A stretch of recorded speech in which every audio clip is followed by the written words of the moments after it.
Olá, turma. Vamos iniciar mais uma semana. Lembrando que qualquer dúvida, qualquer sugestão, qualquer dificuldade, chama no privado, tá bom? Às vezes eu demoro um pouquinho a responder, porque são muitos alunos. Eu tenho outra escola também, tenho outra demanda, mas eu sempre respondo, tá bom? Estamos aí nos encaminhando para o final do ano, né? A gente não sabe ainda se as aulas vão retornar ou não, mas vamos continuar nossas atividades, tá bom? Para essa semana eu vou trazer sobre o processo abolicionista no Brasil. A gente falou sobre o Dia da Consciência Negra semana passada, né? Retrasada no caso. Semana passada foi de revisão. E a gente vai falar um pouco sobre esse processo abolicionista aqui no Brasil. Então eu vou trazer algumas coisas. Essa aula vai ser mais curtinha, tá bom? Vamos lá. E é uma aula para o oitavo ano A e B. E aí eu começo com essa imagem, né? Do que foi o movimento abolicionista no Brasil.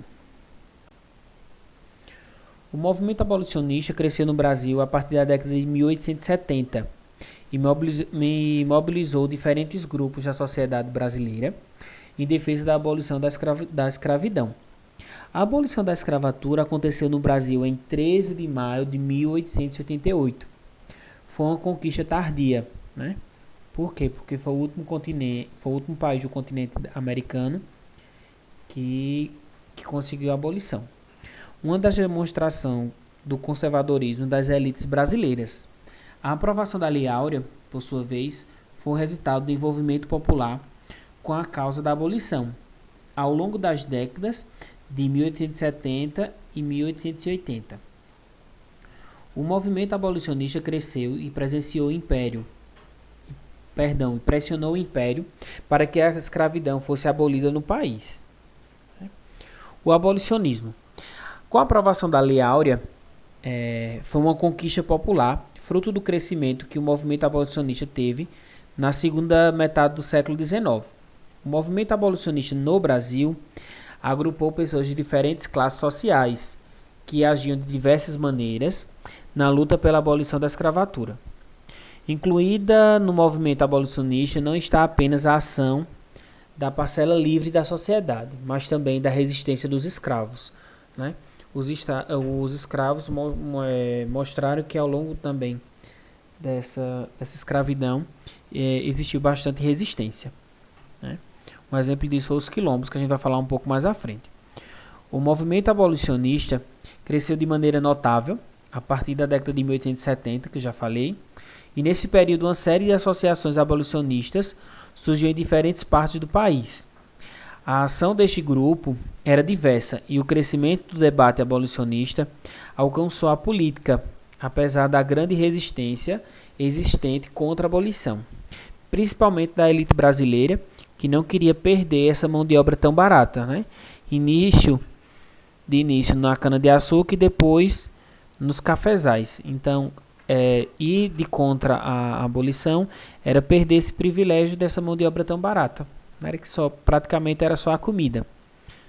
As associações abolicionistas debatiam estratégias para promover a sua causa e atuavam republicamente para atrair pessoas que apoiavam essa causa.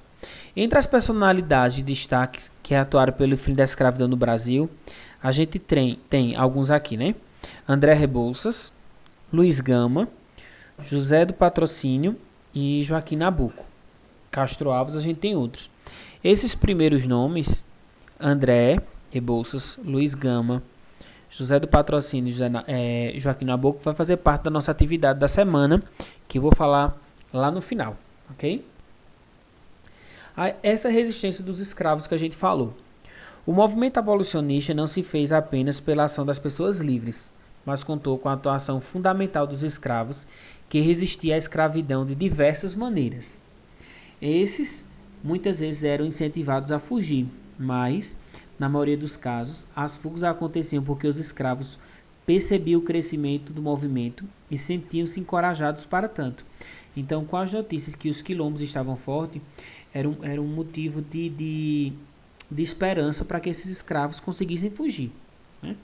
As fugas coletivas e constantes tinham como objetivo pressionar os donos de escravos e, em outros casos, os escravos rebelavam-se contra seu próprio senhor, que era o dono dele no caso, o que resultava na morte desse e de sua família. Essa resistência procurava enfraquecer a escravidão para que seu fim fosse conquistado. Os escravos que fugiam, muitas vezes, poderiam mudar-se para as cidades e misturar-se à multidão de negros libertos e escravizados que habitavam esses locais, porque era muito difícil aí a gente saber quem conseguiu a alforria e quem não. Outros, por sua vez, preferiam mudar-se para os quilombos, redutos que abrigavam escravos fugidos. No final do século XIX, surgiram quilombos em diferentes partes do Brasil, sobretudo ao redor da cidade do Rio de Janeiro, que no caso nessa época era a capital do país. Algumas leis abolicionistas, eu vou trazer 3 aqui no caso, né? Ao longo da segunda metade do século XIX e à medida que o abolicionismo ganhava força, o debate na política foi sendo dominado por essa pauta, né? As mudanças aconteceram de maneira lenta, porque o interesse da elite econômica e política era estender a utilização dos trabalhadores escravos ao máximo que fosse possível. Assim, a transição até a abolição irrestrita no Brasil foi gradual. 2 leis foram importantes nessa transição.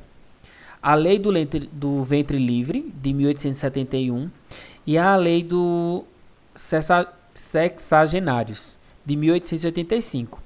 Essas decretavam o seguinte: a Lei do Ventre Livre decretava que os filhos de escravos nascidos no Brasil a partir de 1871 seriam livres.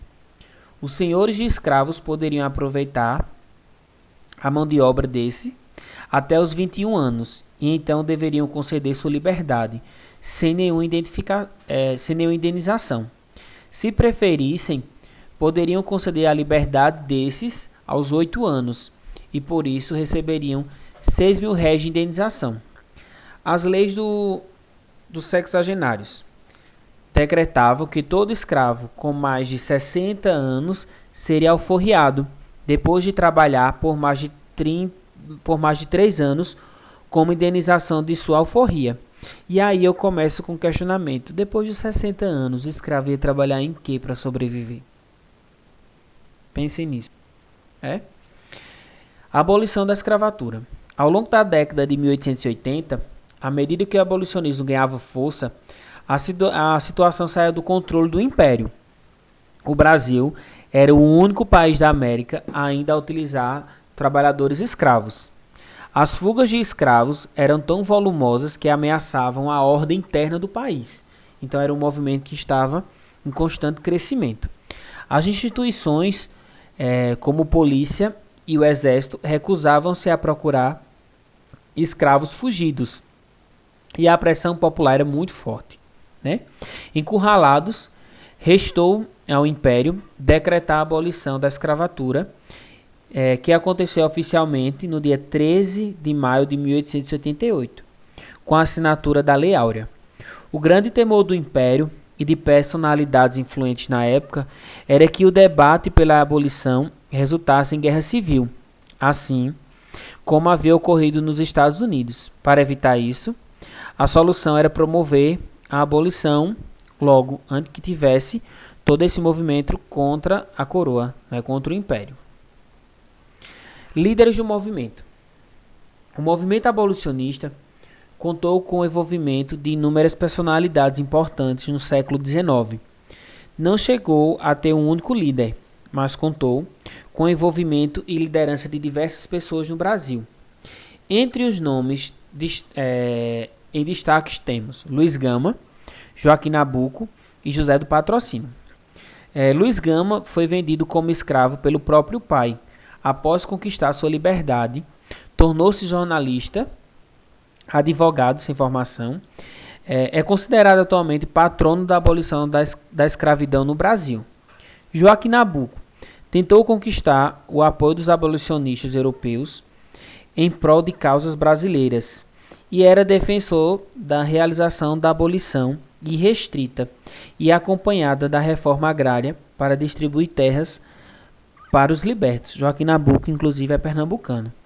José do Patrocínio, negro e jornalista, foi um dos fundadores da Confederação Abolicionistas e ao redor do manifesto dessa associação. Então a gente chega aqui e traz o nome de 3 líderes. Então a atividade para essa semana é você escolher um desses 3 e fazer uma pequena pesquisa e mandar no meu privado no WhatsApp. Combinado? Espero que todo mundo tenha gostado. Um grande abraço e até semana que vem.